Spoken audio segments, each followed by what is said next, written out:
Chers apprenants, nous allons continuer l'étude des variations de la fonction polynôme qui nous est proposée. Nous avons déjà déterminé l'ensemble de définitions, les limites aux bornes de l'ensemble de définitions. Nous avons étudié la continuité de la dérivabilité. Nous avons dit que la fonction, elle est continue et dérivée sur R comme étant une fonction polynôme. Nous avons déterminé la dérivée. La dérivée nous a donné f' de x égale à 6x carré moins 6x moins 12, quel que soit x élément de R. Maintenant, ce qu'il y a à faire, c'est d'étudier le signe de la dérivée.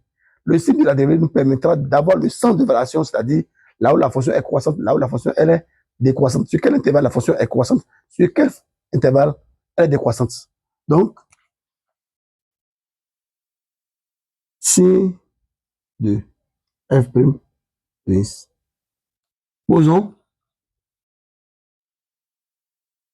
x 6x au carré moins 6x moins 12 égale à 0.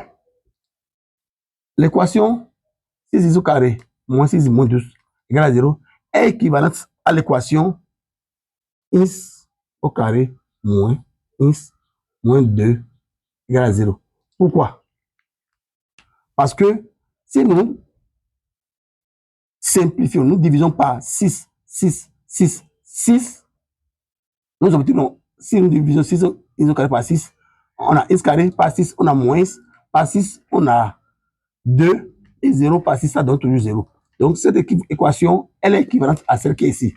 Et pour résoudre cette équation, nous allons calculer le discrète delta. Delta qui est b au carré moins 4, c'est moins 1 au carré moins 4 fois 1 fois moins 2. Nous obtenons 9. Ça fait 1 plus 8.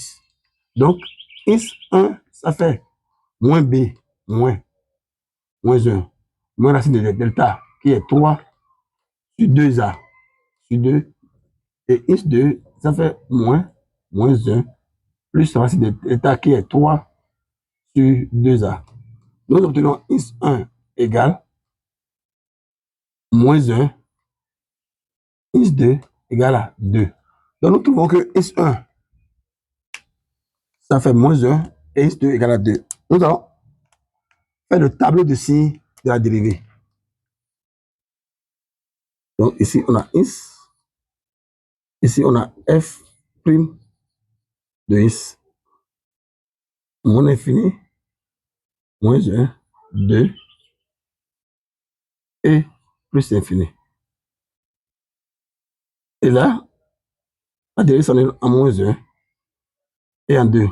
Le signe de a à l'extérieur des racines et le signe de moins a à l'intérieur.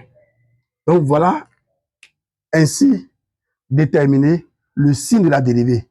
Ayant déterminé le signe de la dérivée, nous allons poursuivre l'étude des variations en donnant le sens de variation et en calculant les extrémums. Et enfin, nous allons dresser le tableau de variation. Je vous remercie.